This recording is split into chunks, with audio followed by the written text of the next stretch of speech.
بڑے سخت الفاظ میں اللہ کے پیارے نبی نے فرمایا ثلاثۃ لا ينظر اللہ عز وجل الیہم یوم القیامہ، تین ایسے بد نصیب لوگ ہوں گے جن کی طرف اللہ تعالیٰ قیامت کے دن دیکھے گا بھی نہیں، ولا یکلمہم، ان سے بات بھی نہیں کرے گا، ولا یزکیہم، ان کو پاک اور صاف بھی نہیں کرے گا۔ نمبر ایک، العاق لوالدیہ، اپنے ماں باپ کو تکلیف پہنچانے والا، اپنے ماں باپ کو دکھ دینے والا، اپنے ماں باپ کی آنکھوں میں آنسو لانے والا۔ اب یہ ہمارے مذکر صاحب شاعری پڑھ رہے تھے ماں کے اوپر، مجھے اپنی ماں کی یاد آ گئی۔ 3-4 سال پہلے میری والدہ کا انتقال ہو گیا۔ ماں بڑی انمول ہستی ہوتی ہے میرے بھائی، مگر ایک بڑی پریکٹیکل بات آپ کو بتا رہا ہوں۔ جب ایک انسان کی شادی ہوتی ہے، زندگی میں بہت سارے ایسے موڑ آتے ہیں جب وہ سوچتا ہے کہ میں ماں اور بیوی کے درمیان میں کس کا سپورٹ کروں۔ ماں کا سپورٹ کرتا ہوں، بیوی ناراض ہوتی ہے، بیوی کا سپورٹ کرتا ہوں، ماں ناراض ہوتی ہے۔ ماں کے قدموں کے نیچے جنت ہے اور بیوی میری دنیا کو جنت بنا رہی ہے، میں کس کو چھوڑوں، کس کو پکڑوں۔ ایسے موقع پر میں اپنی ماں سے کہنا چاہوں گا کہ اگر اللہ نے آج آپ کو ساس بنایا ہے اور آپ یہ چاہتی ہے کہ آپ کی بہو آپ کو اپنی ماں سمجھے، تو اللہ کی واسطے آپ بھی اپنی بہو کو بیٹی کا درجہ دیجیے۔ ہم سماج میں یہ عجیب معیار دیکھتے ہیں کہ داماد اور بہو جو کام کریں، ساس اگر بیٹی کے گھر پہنچی، بیٹی چائے بنا رہی ہے، داماد بچے کو گود میں کھلا رہا ہے، بیوی کا سپورٹ کر رہا ہے، بیوی کی مدد کر رہا ہے، تو ساس کہتی ہے ماشاءاللہ میرا داماد بڑا نیک ہے، میری بیٹی کا بڑا ساتھ دیتا ہے۔ اور وہی عورت جب گھر میں آتی ہے اور اپنے بیٹے کو دیکھتی ہے بہو کا سپورٹ کر رہا ہے، کہتی ہے میرا بیٹا تو بالکل جورو کا غلام بن چکا ہے۔ ڈبل اسٹینڈرڈ کیوں ہے، ڈبل معیار کیوں ہے؟ جو چیز آپ کی بہو، آپ کی بیٹی اور داماد کے لیے صحیح تھی، وہ آپ کی بہو اور آپ کے بیٹے کے لیے غلط کیسے ہو گئی؟ میری ماں، آپ کو بھی سمجھداری سے کام لینا پڑے گا۔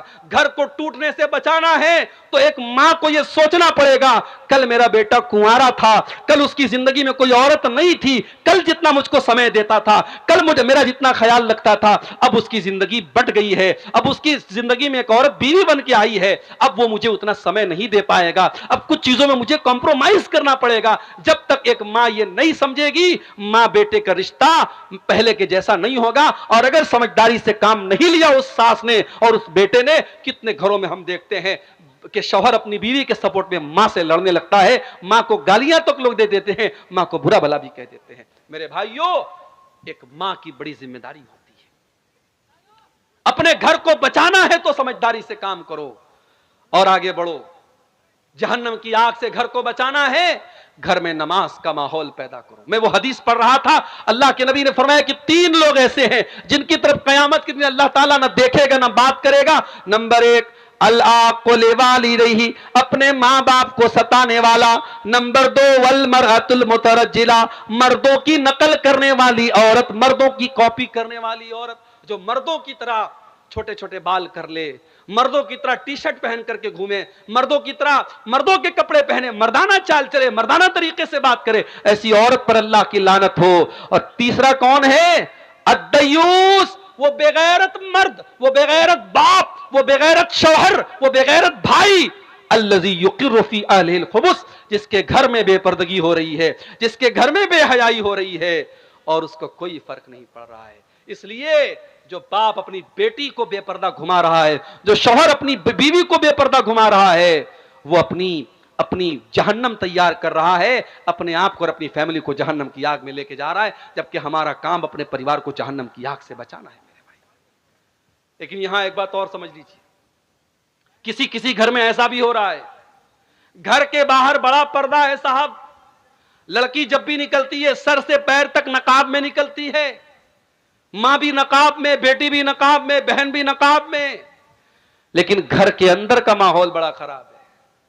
گھر کے اندر بھابھی اور دیور میں بڑا ہنسی مذاق چل رہا ہے، دیور بڑی بےہودہ اور گندی باتیں بھابھی سے کر رہا ہے، اور بھابھی کہتی ہے ارے یہ تو میرا دیور ہے، مذاق میں اڑا دیتی ہے۔ یہ یاد رکھنا چاہیے میرے بھائیوں، دیور اور بھابھی کا رشتہ غیر محرم کا رشتہ ہے۔ ہمارے اسلام میں بھابھی ماں کے برابر نہیں ہے اور دیور بیٹے کی برابر نہیں ہے۔ دیور اور بھابھی میں اگر بھائی کا انتقال ہو جائے تو وہ دیور اپنی بھابھی سے شادی کر سکتا ہے، یا بھائی اگر اپنی بیوی کو طلاق دے دے تو دیور بھابھی کی شادی ہو سکتی ہے، وہ غیر محرم کا رشتہ ہے۔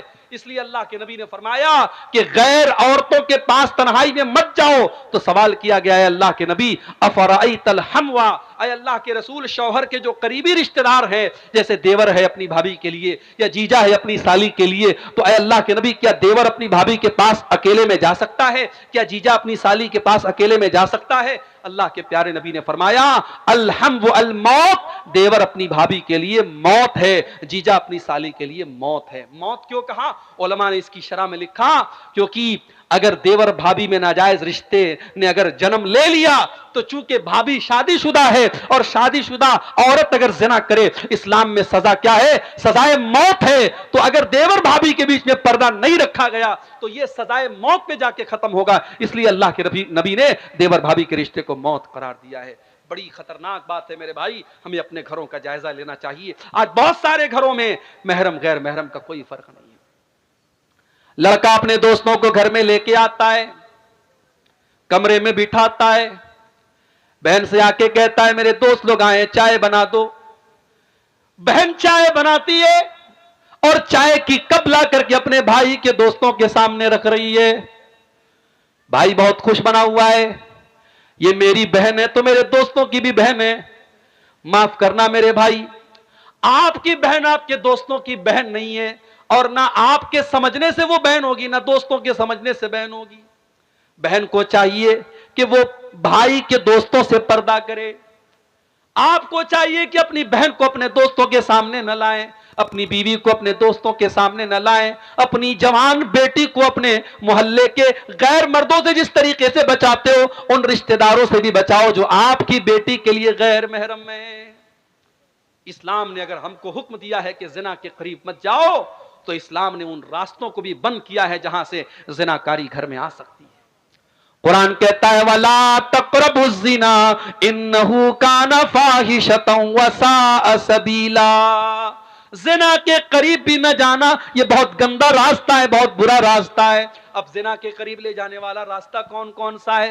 قرآن کہتا ہے وَقُلْ لِلْمُؤْمِنِينَ يَغُضُّوا مِنْ أَبْصَارِهِمْ وَيَحْفَظُوا فُرُوجَهُمْ، اے نبی ایمان والے مردوں سے کہہ دو جب وہ راستے میں چلا کرے تو اپنی نگاہوں کو نیچی رکھا کریں اور اپنی شرمگاہ کی حفاظت کریں۔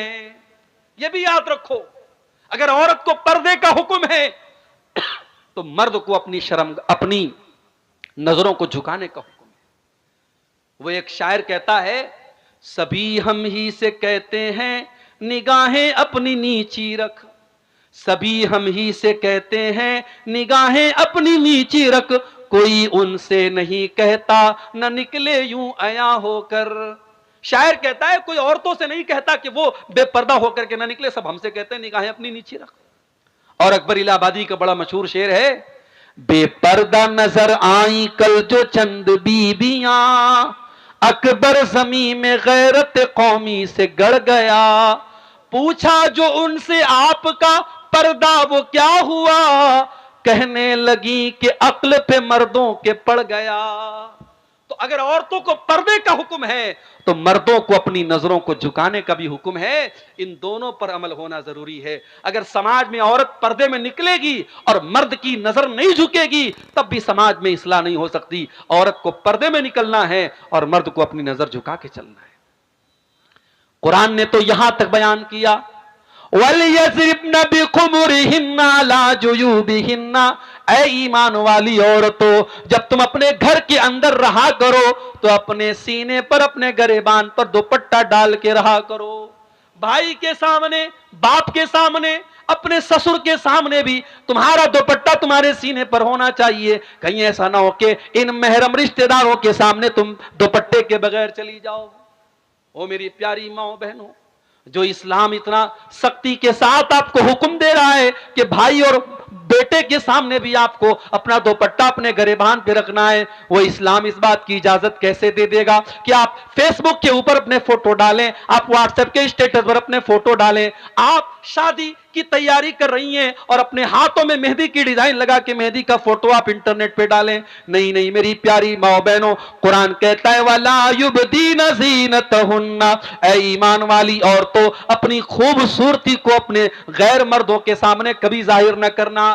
قرآن نے ایک لفظ استعمال کیا، خوبصورتی کو ظاہر مت کرو. اب مجھے بتا دو عورت کا سر سے پیر تک کون سا ایسا حصہ ہے جو خوبصورتی میں داخل نہیں ہے؟ اس کا مطلب یہ ہوا کہ اسے سر سے پیر تک مکمل نقاب اور پردے میں رہنا ہے، اسے اپنے حسن کی نمائش نہیں کرنی ہے. اور قرآن یہاں تک کہتا ہے وَلَا يَضْرِبْنَ بِأَرْجُلِهِنَّ لِيُعْلَمَ مَا يُخْفِينَ مِنْ زِينَتِهِنَّ.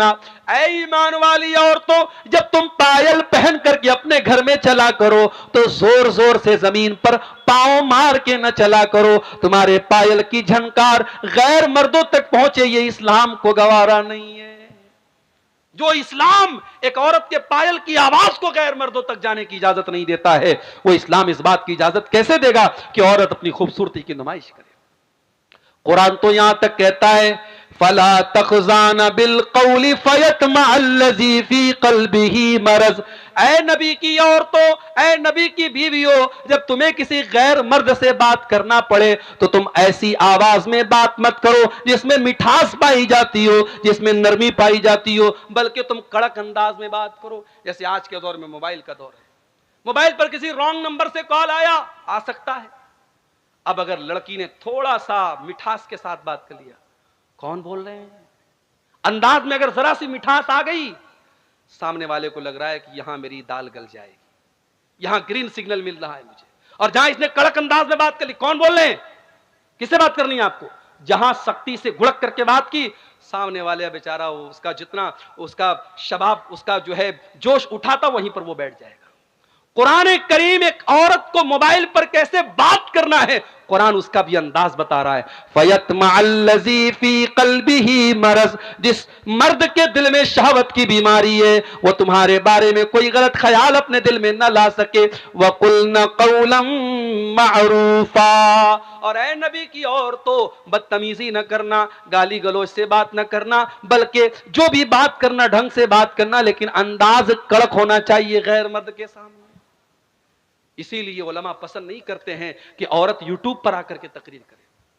ہمارے بعض مردوں کو بڑی اچھی لگتی ہے، محترمہ فلاں کی تقریر ہم بڑے شوق سے سنتے ہیں. ٹھیک ہے، اسلام میں منع نہیں ہے، عورت بیان کر سکتی ہے، مگر عورت کا بیان عورتوں کے درمیان ہو تو اچھا ہو. ایک جنرل پلیٹ فارم پہ جہاں مرد بھی سن رہے ہیں عورتیں بھی سن رہی ہیں، مناسب نہیں ہے. اس لیے کہ غیر محرم سے قرآن کہہ رہا ہے کہ عورت جب بات کرے کڑک انداز میں بات کرے. اس کے بعد فرمایا وَقَرْنَ فِي بُيُوتِكُنَّ، اے نبی کی بیویوں تم اپنے گھروں کے اندر عزت کے ساتھ رہا کرو.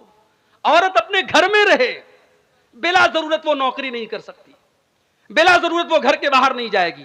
ہاں بیوہ ہو گئی، شوہر کمانے والا نہیں ہے، بچوں کو پالنا ہے، جائز حد میں رہ کر پردے میں رہ کر کے ٹیچنگ کر سکتی ہے، پڑھا سکتی ہے، کوئی جائز کام کر سکتی ہے. مگر عورت کا کام کمانا نہیں، کمانا مرد کا کام ہے، عورت کا کام گھر کو سنبھالنا ہے. وَقَرْنَ فِي بُيُوتِكُنَّ، اے نبی کی عورتوں تم عزت اور وقار کے ساتھ اپنے گھروں میں رہا کرو. وَلَا تَبَرَّجْنَ تَبَرُّجَ الْجَاهِلِيَّةِ الْأُولَىٰ، اور جب تمہیں گھر کے باہر نکلنا پڑے، کہیں شادی میں جانا پڑے، کسی فنکشن میں جانا ہو، کسی پروگرام میں جانا ہو، جلسے میں جانا ہو، کہیں پر بھی تم کو جانا ہو، بن سنور کر کے بن ٹھن کر کے اپنے حسن کی نمائش کر کے نہ نکلنا جیسے دور جاہلیت میں عورتیں نکلا کرتی تھی. اسلام تو یہاں تک کہتا ہے اگر مسجد میں عورت کے نماز پڑھنے کا انتظام ہے، عورت مسجد میں نماز پڑھنے آ رہی ہے تو وہاں پر بھی وہ خوشبو لگا کر کے نہ آئے. اگر وہ خوشبو لگا کر کے آتی ہے اللہ کے پیارے نبی فرماتے ہیں وہ واپس جائے اور غسل کرے، اور جب تک اپنے بدن سے خوشبو کا وہ اثر نہیں ہٹا دے گی اس کی نماز اللہ تعالیٰ کے قبول نہیں. اسلام اس معاملے میں اتنا سخت ہے میرے بھائی. اس کے بعد فرمایا وَأَقِمْنَ الصَّلَاةَ وَآتِينَ الزَّكَاةَ، اے ایمان والی عورتوں نماز قائم کیا کرو. ارے مولوی صاحب چھوٹا سا بچہ ہے پیشاب کر دیتا ہے، یہاں بیچارہ شوہر مہینے میں 3,000 روپیہ بچے کے پیمپر پر خرچ کر رہا ہے، تب بھی اس کو کہتی ہے کہ پیشاب کر دیتا ہے نماز کیسے پڑھوں گی. حضرت فاطمہ نے کیا حسن حسین کی پرورش نہ کی تھی؟ کیا حضرت خدیجہ نے اپنی بیٹیوں کو پالا نہیں تھا، میری پیاری ماں بہنوں، اس زمانے میں پیمپر بھی نہیں تھا، اس زمانے میں لکڑی جلا کر کی آگ جلا کرتی تھی، اس زمانے میں گیس کا چولہا بھی نہیں تھا، اس زمانے میں کپڑے ہاتھ سے دھوئے جاتے تھے، اس زمانے میں واشنگ مشین نہیں تھی۔ آج تو اللہ نے بہت ساری نعمتوں سے آپ کو نوازا ہے، آج تو گاؤں دیہات میں بھی یہ نعمتیں پہنچ چکی ہیں۔ میری پیاری ماں بہنوں، نماز پڑھنے میں کوئی بہانہ نہ کرنا، نماز اپنے ٹائم سے آپ کو پڑھنا ہے، جیسے مردوں کے اوپر نماز فرض ہے، آپ کے اوپر بھی نماز فرض ہے۔ بلکہ میں تو کہتا ہوں عورت کے لیے جنت میں جانا زیادہ آسان کام ہے۔ آج تک آپ نے وہ حدیث سنی ہے عورتیں جہنم میں زیادہ جائیں گی، عورتیں بیچاری ایک دم ڈر گئی ہم لوگ جہنم میں زیادہ جائیں گے، لیکن عورت جنت میں بھی جا سکتی ہے۔ بہت آسان طریقہ بتا رہا ہوں، 4 کام کر لے عورت جنت میں چلی جائے گی۔ اللہ کے پیارے نبی فرماتے ہیں اَيُّمَا امْرَأَةٍ صَلَّتْ خَمْسَهَا وَصَامَتْ شَهْرَهَا وَأَطَاعَتْ زَوْجَهَا وَأَحْسَنَتْ فَرْجَهَا، جو عورت 5 ٹائم کی نماز کی پابندی کرے، رمضان کا روزہ رکھے، اپنے شوہر کی اطاعت کرے اور اپنی عزت و آبرو کی حفاظت کرے، دخلت من ای ابواب الجنت شاءت، جنت کے 8 دروازے اس کے لیے کھول دیے جائیں گے۔ اے اللہ کی نیک بندی، تو جس گیٹ سے جنت میں جانا چاہے جا سکتی ہے۔ او میری پیاری ماں بہنوں، اگر جہنم میں عورتیں زیادہ جائیں گی تو آپ یہ کیوں بھول گئی کہ ایسی عورتیں بھی دنیا میں پیدا ہوئی ہیں جن کو مریم کہا جاتا ہے، جن کو آسیہ کہا جاتا ہے۔ آسیہ فرعون کی بیوی، فرعون جیسے ظالم انسان کی بیوی، فرعون اتنا بڑا ظالم ہے اور اللہ نے اس کی بیوی کو ایمان والا بنا دیا۔ اور یہ اللہ کی نیک بندی جب اللہ کے اوپر ایمان لاتی ہے، فرعون اپنے محل سے نکال دیتا ہے اور زنجیروں میں جکڑ دیتا ہے، اپنے محل کو چھوڑ کر کے، اپنے شوہر کی حویلی کو چھوڑ کر کے جیل کی تاریکی میں، جیل کے اندر اپنی زنجیروں میں جکڑی ہوئی فرعون کی بیوی اللہ سے دعا کرتی ہے رب ابن لی عندک بیتا فی الجنہ ونجنی من فرعون وعملہ ونجنی من القوم الظالمین۔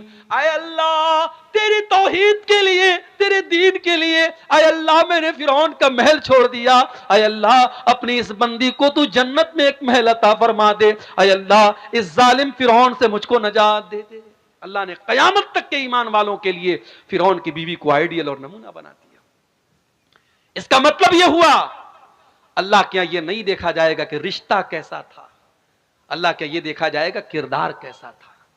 حضرت نوح علیہ السلام کی بیوی اور حضرت لوط علیہ السلام کی بیوی، دونوں نبیوں کی بیوی ان کے اوپر ایمان نہیں لائی، اتنے بڑے نبیوں کی بیوی ایمان نہیں لائی تو قرآن کہتا ہے فَخَانَتَاهُمَا فَلَمْ يُغْنِيَا عَنْهُمَا مِنَ اللَّهِ۔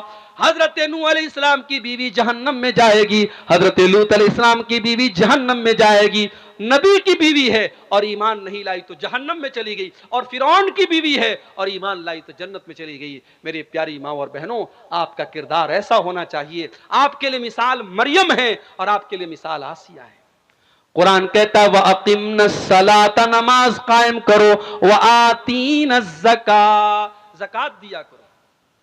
عورت جو زیور پہنتی ہے، عورت جو کنگن پہنتی ہے، جو گلے میں ہار پہنتی ہے، جو کان میں ایئر رنگ پہنتی ہے، اگر سونے کا ہار ہے، سونے کا زیور ہے اور 85 گرام یا اس سے زیادہ کا ہے، اور چاندی کا زیور ہے اور 595 گرام یا اس سے زیادہ ہے، اس پر سال میں 2.5% زکوٰۃ دینا ہے۔ عورت کو اگر شوہر زکوٰۃ نکال دے بہت اچھی بات ہے، اگر شوہر نہیں نکال رہا ہے تو بیوی کو اس کی زکوٰۃ نکالنی پڑے گی۔ اس کے بعد اللہ فرماتا ہے وَأَطِيعْنَا اللَّهَ وَرَسُولَهُ، اے ایمان والی عورتوں تم اللہ کی اطاعت کرتی رہنا اور رسول کی اطاعت کرتی رہنا۔ انما یرید اللہ لیذھب عنکم الرجس اہل البیت ویطہرکم تطہیرا۔ اے نبی کے گھر کی عورتوں، اللہ یہ حکم اس لیے دے رہا ہے کیونکہ اللہ تم کو ہر گندگی سے پاک اور صاف کرنا چاہتا ہے۔ اس کے بعد فرمایا وَذْكُرْنَ مَا يُتْلَى فِي بُيُوتِكُنَّ مِنْ آيَاتِ اللَّهِ وَالْحِكْمَةِ۔ اے نبی کی عورتوں، تمہارے گھروں میں قرآن و حدیث کا درس ہوتا ہے، قرآن پڑھا جاتا ہے اور حدیث پڑھی جاتی ہے، اس کو یاد کیا کرو۔ آج ہماری عورتیں قرآن و حدیث کیا یاد کریں گی؟ بریلی کا نیوز آپ نے سنا ہوگا، مدرسے میں پڑھی ہوئی لڑکی آج مرتد ہو گئی اور کسی غیر کے ساتھ بھاگ گئی۔ یہ حالات ہو گئے ہمارے ملک کے. ہماری مسلمان بہن غیروں کے ساتھ فرار ہو رہی ہے. میرے بھائیوں کہیں نہ کہیں پانی مر رہا ہے, کہیں نہ کہیں ہماری تربیت میں کوتاہی ہے. ہم نے اپنی بچیوں کو قرآن تو پڑھا دیا کسی مولوی صاحب کے ذریعے, مگر قرآن کا مطلب نہیں پڑھایا. ہم نے اپنی بچیوں کو کبھی مدرسے میں نہیں بھیجا. بچیاں اسکول گئیں, کالج گئیں, یونیورسٹی گئیں, پڑھ تو لیا, لکھ تو لیا, ایجوکیٹڈ تو بن گئی, مگر ہماری بچیوں کو دین کے بارے میں کچھ نہیں پتا. اللہ کے واسطے ہوش کا ناخن لو, اپنی بچیوں کو دین سکھاؤ, اپنی بچیوں کو اسلام سکھاؤ, اپنی بچیوں کو توحید سکھاؤ.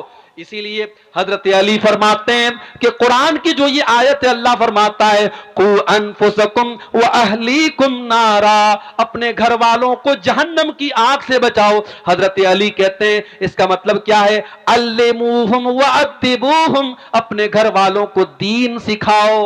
یہ مدرسے جہاں بچے بچیاں پڑھ رہے ہیں, ان مدرسوں کے لیے آج بھیک مانگنی پڑتی ہے. آج ہمارے بنگالی زبان میں وہ بیچارے نظمیں پڑھ پڑھ کے اور شعر پڑھ پڑھ کے آپ سے چندہ مانگتے ہیں.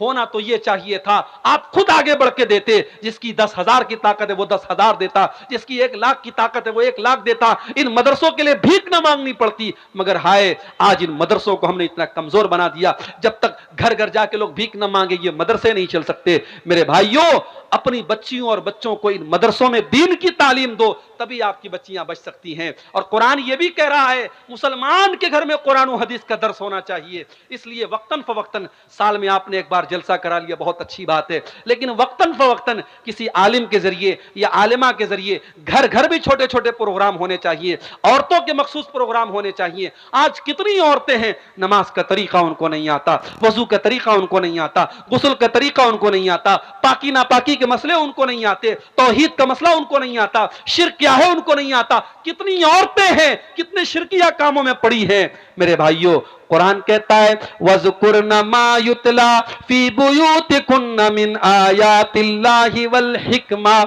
اے نبی کی عورتوں اپنے گھروں میں قرآن و حدیث جو پڑھا جاتا ہے اس کو یاد کرو. اور آخری 2 بات بیان کر کے بات ختم کر رہا ہوں, کیونکہ آپ سردی میں بیٹھے ہیں, مجھے احساس ہو رہا ہے, میں اس اسٹیج پر بیٹھا ہوں, یہاں لوگ بیٹھے ہیں, سردی کم محسوس ہو رہی ہے, آپ کو زیادہ محسوس ہو رہی ہوگی. 2 باتیں اور آپ کے سامنے رکھتا ہوں. گھر کو اگر جہنم کی آگ سے بچانا ہے میرے بھائی, گھر میں محبت پیدا کرو. بیوی اپنا حق ادا کرے, شوہر اپنا حق ادا کرے. آج شوہر آتے ہیں مولوی صاحب ایسی تقریر کیجیے عورت ایک دم میری خدمت گزار بن جائے. عورتیں یہ چاہتی ہے ایسی خدمت ایسی تقریر کرے کہ شوہر بالکل ان کے تابع دار ہو جائیں. بیوی چاہتی ہے شوہر اس کا حق ادا کرے, شوہر چاہتا بیوی اس کا حق ادا کرے. آؤ اپنے نبی کے پاس چلتے ہیں. اللہ کے پیارے نبی صلی اللہ علیہ وسلم سے پوچھا گیا ای النساء خیر, اے اللہ کے نبی کون سی عورت سب سے اچھی عورت ہے؟ بڑے غور سے سننا میری ماں, رات رات بھر آپ نے تہجد پڑھ لیا ہوگا, ہو سکتا ہے آپ نے ہر مہینے 3 نفلی روزے رکھے ہوں گے, ہو سکتا ہے آپ روزانہ 5 پارے قرآن کی تلاوت کرتی ہوں گی, مگر اللہ کے نبی سے جب پوچھا گیا کہ کون سی عورت سب سے اچھی عورت ہے, نبی نے فرمایا 3 کوالٹی جس کے اندر پائی جائے, 3 چیزیں جس عورت کے اندر پائی جائیں وہ سب سے اچھی عورت ہے. التی تسرہ اذا نظر, جب شوہر دیکھے تو خوش ہو جائے.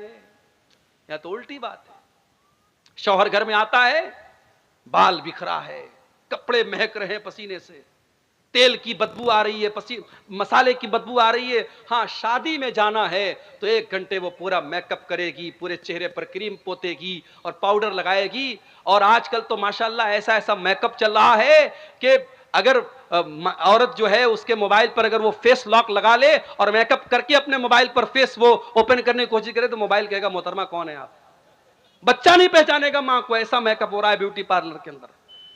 تو شوہر کے لیے کوئی میک اپ نہیں کر رہی ہے, جبکہ تیرے میک اپ کا حقدار تیرا شوہر ہے. جب تجھ کو معلوم ہے میرا شوہر رات کو 10 بجے آتا ہے, 9 بجے بیٹھ جا میرر کے سامنے, آئینے کے سامنے, اور اپنے آپ کو اتنا سجا لے, اتنا سوار لے, اتنا خوبصورت بنا لے کہ شوہر جب باہر کی ٹینشن لے کے آئے اور بیوی کا چہرہ مسکراتا ہوا دیکھے, اس کے بدن کی خوشبو کو محسوس کرے تو شوہر کی ساری تھکاوٹ دور ہو جائے. التی تسرہ اذا نظر, جب شوہر دیکھے تو خوش ہو جائے. دوسری چیز وَتُطِيعُهُ إِذَا أَمَرَ, جب شوہر کوئی حکم دے تو مانے. یہاں تو ہوتا ہم کیوں مانے, ہم کوئی اس کی نوکرانی ہیں,